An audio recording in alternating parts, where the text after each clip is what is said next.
بسم اللہ الرحمن الرحیم۔ السلام علیکم ورحمۃ اللہ وبرکاتہ۔ محترم ناظرین، اس بات میں کوئی شک نہیں کہ موت تو ہر ایک کو آ کر ہی رہتی ہے۔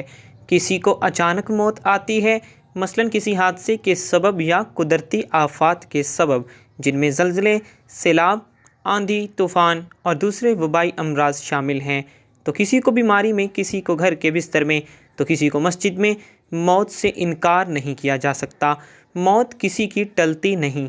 جب اس کا وقت آ جائے تو چاہے بادشاہ ہو یا غلام، امیر ہو چاہے فقیر، سفیر ہو چاہے مشیر، یہ کسی کو نہیں بخشتی، چاہے زمین کے اندر چھپ جائے یا آسمان کی وسعتوں میں محفوظ ہو جائے۔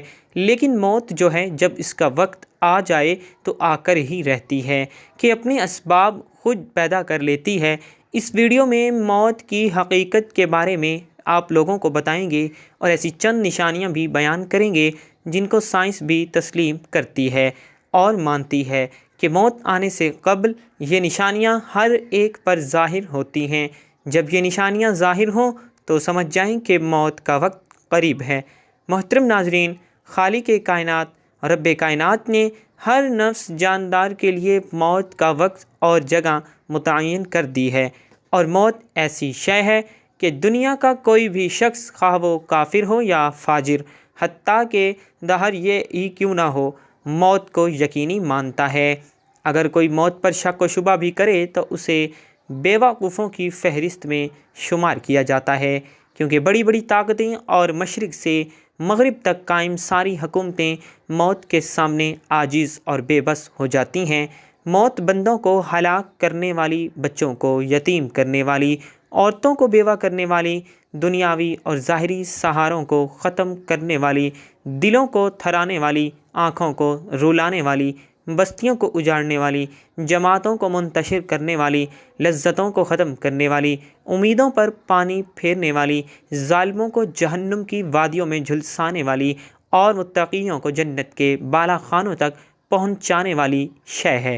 موت نہ چھوٹوں پر شفقت کرتی ہے، نہ بڑوں کی تعظیم کرتی ہے، نہ دنیاوی چودھریوں سے ڈرتی ہے، نہ بادشاہوں سے ان کے دربار میں حاضری کی اجازت لیتی ہے۔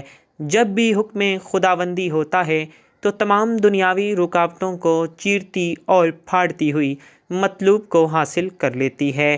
موت نہ نیک صالح لوگوں پر رحم کرتی ہے اور نہ ظالموں کو بخشتی ہے۔ اللہ تعالیٰ کے راستے میں جہاد کرنے والے مجاہدوں کو بھی موت اپنے گلے لگا لیتی ہے، اور گھر بیٹھنے والوں کو بھی موت نہیں چھوڑتی۔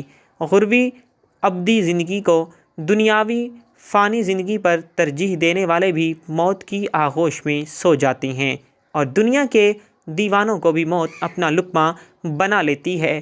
موت آنے کے بعد آنکھ دیکھ نہیں سکتی، زبان بول نہیں سکتی، کان سن نہیں سکتے، ہاتھ پیر کام نہیں کر سکتے۔ موت نام ہے روح کا بدن سے تعلق ختم ہونے کا اور انسان کا دار فانی سے دائرہ بقا کی جانب کوچ کرنے کا۔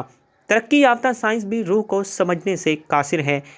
حالانکہ اللہ تعالیٰ نے قرآن کریم میں واضح طور پر اعلان فرما دیا ہے، روح صرف اللہ کا حکم ہے۔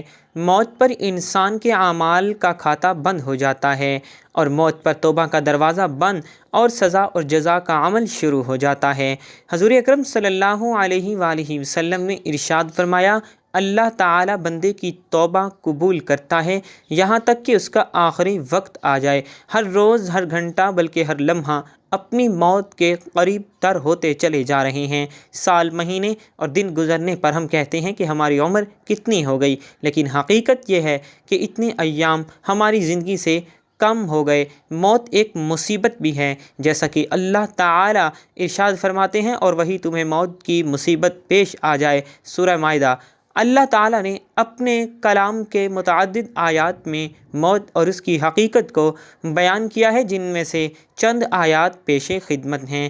ہر جاندار کو موت کا مزہ چکھنا ہے، اور تم سب کو تمہارے اعمال کے پورے پورے بدلے قیامت کے دن ملیں گے۔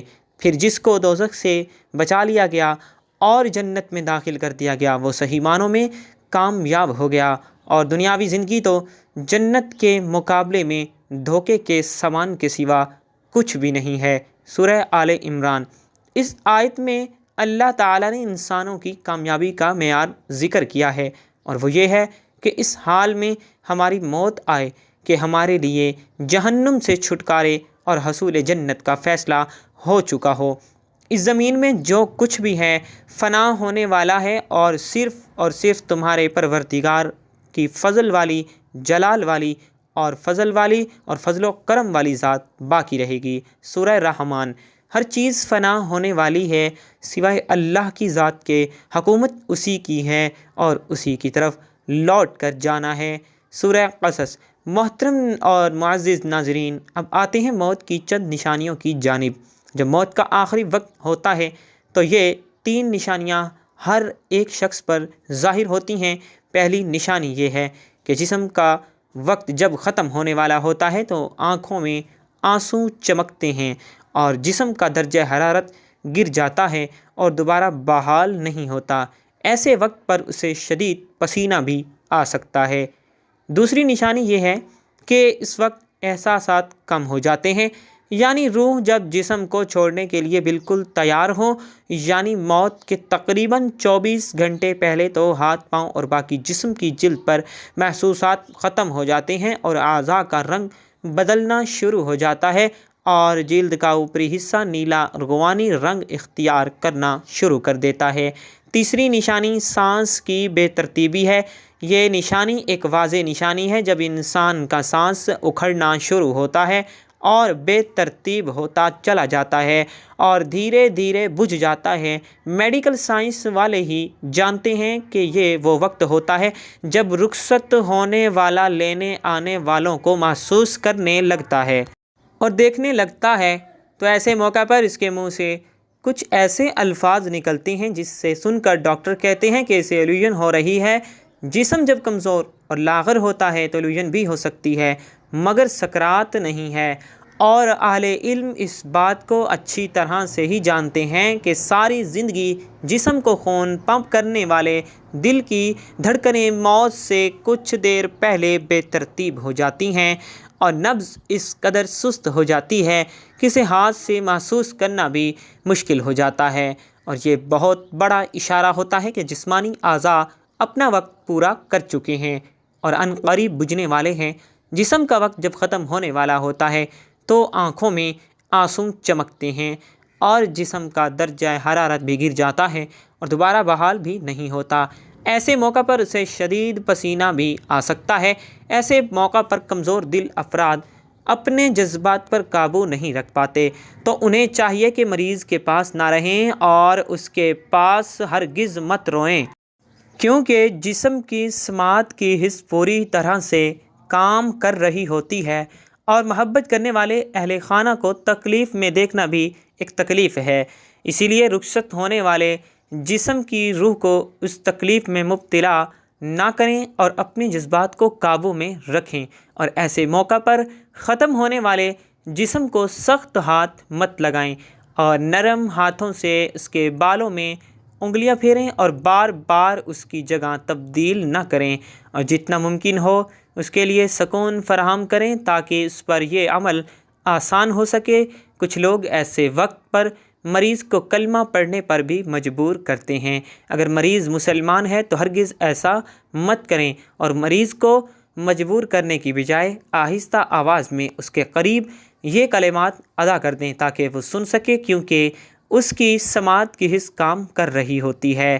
اور یاد رکھیں کہ بطور مسلمان وہ یہ کلمات اپنی زندگی میں ادا کر چکا ہے، اسی لیے اس موقع پر اگر وہ اپنی زبان کی کمزوری کی وجہ سے یہ کلمات ادا نہ کر سکے تو کوئی بات نہیں، اور ہرگز اسے گناہگار شمار مت کریں۔ اللہ تعالیٰ نے اس کی زبان سے یہ کلمات اس کی زندگی میں سن رکھے ہوتے ہیں، اور وہ بڑا ہی غفور و رحیم رب ہے۔ اللہ سبحانہ و تعالیٰ سے دعا ہے کہ اللہ پاک ہم سب کو موت سے پہلے موت کی تیاری کرنے کی توفیق عطا فرمائے۔ دعا ہے کہ اللہ رب العزت میرا سنانا اور آپ کا سننا اپنی بارگاہ الہی میں منظور و مقبول فرمائے۔ آمین ثم آمین۔